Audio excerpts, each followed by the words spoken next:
جب 19 رمضان کو مسجد کوفہ میں امام علی علیہ السلام کی اذان گونجنے لگی تو پوری کائنات میں سوگ برپا ہو گیا. چرند پرند جنات چیخنے لگے اور حضرت جبرائیل علیہ السلام تمام انسانوں سے کہنے لگے کہ اے انسانوں، آج آخری مرتبہ علی کی آواز میں اذان سن لو. مولا علی علیہ السلام اذان دے کے مصلی عبادت پہ آئے. اللہ کی عبادت کر رہے تھے. جیسے ہی آپ نے سجدہ کیا تو عبد الرحمن ابن ملجم زہر سے ڈوبی ہوئی تلوار امام علی علیہ السلام کے سر پہ دے مارتا ہے. بس مسجد کوفہ میں قیامت برپا ہو گئی. تمام چاہنے والے سر پیٹنے لگے. امام علی علیہ السلام کا مصلی خون سے رنگین ہو گیا.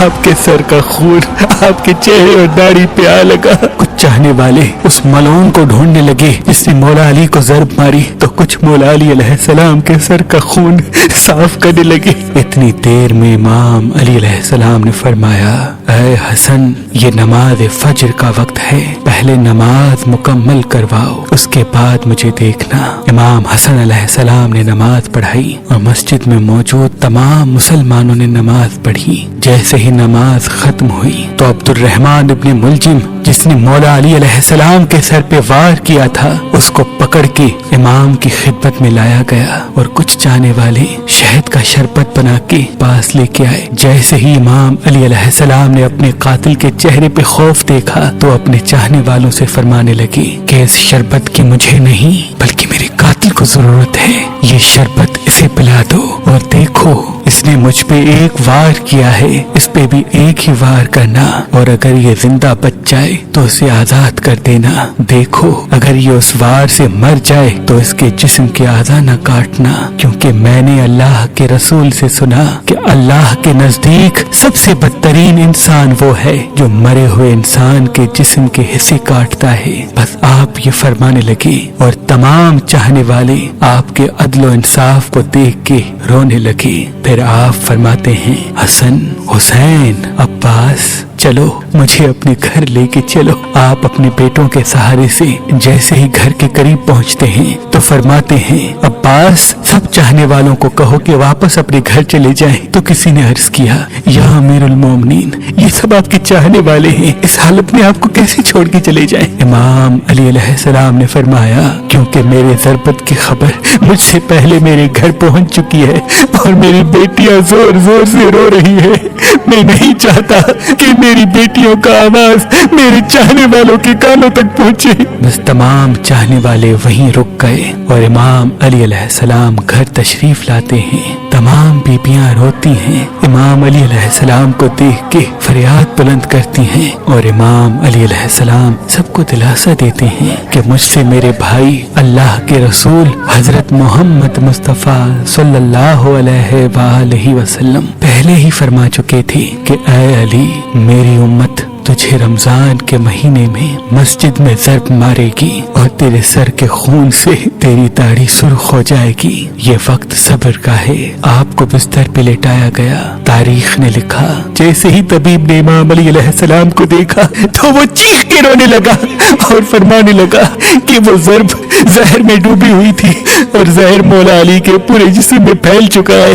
جتنا ہو سکے آپ ان کو دودھ پلائے. بس جیسے ہی یہ خبر کوفے کی گلیوں تک پہنچی تو کوفے کے یتیم بچے اپنے اپنے حصے کا دودھ لیے امام علی علیہ السلام کے گھر پہ آتے ہیں اور بآواز بلند کہتے ہیں، یا حسن، یہ ہمارے حصے کا دودھ ہمارے مولا کو پلائے. ہم ایک مرتبہ یتیم ہو چکے ہیں، دوسری مرتبہ یتیم نہیں ہونا چاہتے. امام علی علیہ السلام بستر شہادت پہ بھی مسلسل اللہ کا ذکر کرتے رہے. بس جیسے ہی 19 کا دن ختم ہوا، 20 رمضان کی رات آئی، آپ فرمانے لگے کہ اب میرے حجرے میں کوئی بھی نہ آئے کیونکہ پوری دنیا کے جنات و فرشتے مجھ سے ملنے آ رہے ہیں. اور پھر جیسے ہی 20 رمضان کا سورج طلوع ہوا تو آپ امام حسن سے فرمانے لگے، اے حسن، جاؤ میرے تمام چاہنے والوں سے کہو کہ اپنے امام کا آخری دیدار کر لیں. آپ کے عقیدت مند قطار بنا کے جیسے ہی آپ کی زیارت کے لیے گھر میں داخل ہوئے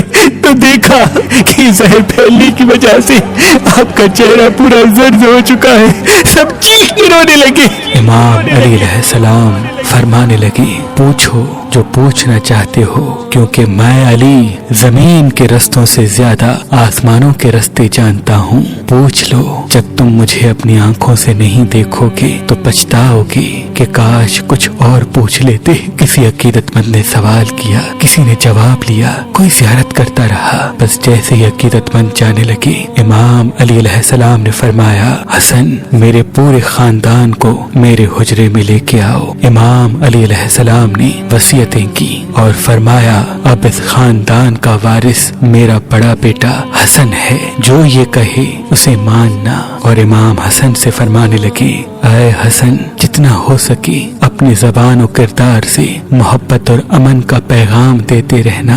اپنے نانا کی صلح حدیبیہ کو یاد رکھنا، کوشش کرنا کہ مسلمان کا دشمن نہ بنے اور تقوی سے دور نہ ہونا۔ اگر دنیا تمہارے قریب آئے بھی تب بھی اس سے دل نہ لگانا۔ دنیاوی چیز نہ ملنے پر کبھی افسوس نہ کرنا۔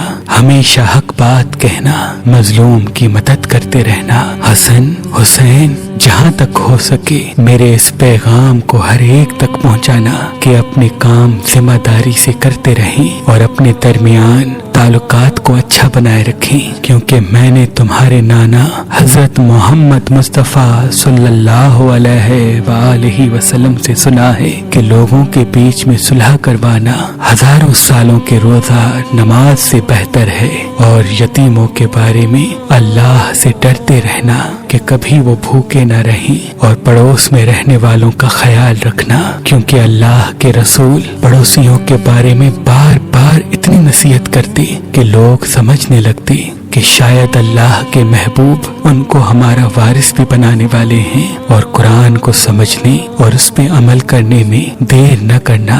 ایسا نہ ہو کہ دوسرے قرآن کو سمجھ کے تم پہ حکومت کرنے لگے۔ نماز کے بارے میں اللہ سے ڈرتے رہنا، کیونکہ وہ تمہارے دین کا ستون ہے، اور اللہ کے گھر کی حفاظت کرنا، کیونکہ وہ تمہاری پہچان ہے۔ اللہ سے ڈرو، اپنی جان، مال اور زبان کے بارے میں نہ کسی کا مال غصب کرو، نہ کسی کو ہاتھوں اور زبان سے تکلیف دو۔ ایک دوسرے کی مدد کرتے رہنا، اور خبردار سب مسلمان ایک دوسرے سے جڑ کے جینا، ورنہ تم پہ وہ لوگ مسلط ہو جائیں گے۔ اگر تم فریاد بھی کرو گے تب بھی تمہاری آواز سننے والا کوئی نہ رہے گا۔ اور سارے عبد المطلب کے بیٹوں کو خبردار کر دو کہ اگر اس ضرب سے میری شہادت ہو جائے تو میرے قاتل کو بھی صرف ایک ہی ضرب مارنا، اگر وہ بچ جائے تو اسے آزاد کر دینا، اگر وہ مر جائے تو اس کے جسم کی بے حرمتی نہ کرنا، اس کے جسم کے حصے نہ کاٹنا، کیونکہ میں نے اللہ کے رسول سے سنا کہ زمین کا بدترین عمل یہ ہے کہ کسی مرے ہوئے کے اعضائے جسم کاٹے جائیں، چاہے وہ پاگل کتا ہی کیوں نہ ہو۔ حسن میرے جنازے میں کسی کو شریک نہ کرنا، پیچھے سے حسن و حسین تم اٹھانا، آگے سے جبرائیل و میکائیل اٹھائیں گے اور اس کو ایک اونٹنی پہ رکھ دینا، جہاں وہ اونٹنی رکے گی وہاں میری قبر بنی ہوئی ہوگی، اور میری قبر کا کسی انسان کو نہ بتانا، کیونکہ اللہ کے دین کے دشمن یہ چاہیں گے کہ میری قبر کھود کے میرے جسم کی بے حرمتی کرے۔ پھر آپ حضرت عباس کو دیکھ کے فرمانے لگے، اے عباس تم کو میں نے کربلا کے لیے اللہ سے مانگا ہے، آج سے حسین تمہارا آقا ہے، ان کی غلام بن کے جینا۔ پھر امام حسین کو دیکھا اور رو کے فرمانے لگے، اے حسین تیری شہادت کی خبر تیرے نانا نے تیری آمد کے وقت ہی سنا دی تھی، تجھے 3 دن کا بھوکا پیاسا کر کے کربلا کے میدان میں شہید کیا جائے گا، تیرے بچوں کو ساتھیوں کو بے دردی سے مارا جائے گا۔ حسین تیری شہادت کے بعد میری بیٹیوں کو، تیری بہنوں کو رسیوں میں قید کر کے اسی کوفہ و شام میں پھرایا جائے گا۔ حسین اللہ کے دین کے لیے صبر کرنا، اور جب وقت آخر آئے تو اپنی بہنوں اور بیٹیوں سے نصیحت کرنا کہ اسلام کے لیے صبر کرتے رہیں اور قدم قدم پہ یہ گواہی دیتے رہیں کہ اللہ کے سوا کوئی عبادت کے لائق نہیں اور ان کا نانا حضرت محمد مصطفیٰ صلی اللہ علیہ وآلہ وسلم اللہ کے رسول ہیں۔ بس اتنی دیر میں آپ فرمانے لگے سلام یا رسول اللہ۔ سارا خاندان چیخ کے رونے لگا اور کہنے لگا اے ہمارے مولا، کیا ہمارے درمیان اللہ کے رسول موجود ہیں؟ امام علی علیہ السلام نے مسکرا کے فرمایا ہاں، اللہ کے محبوب اور تمہاری ماں فاطمہ الزہرا سلام اللہ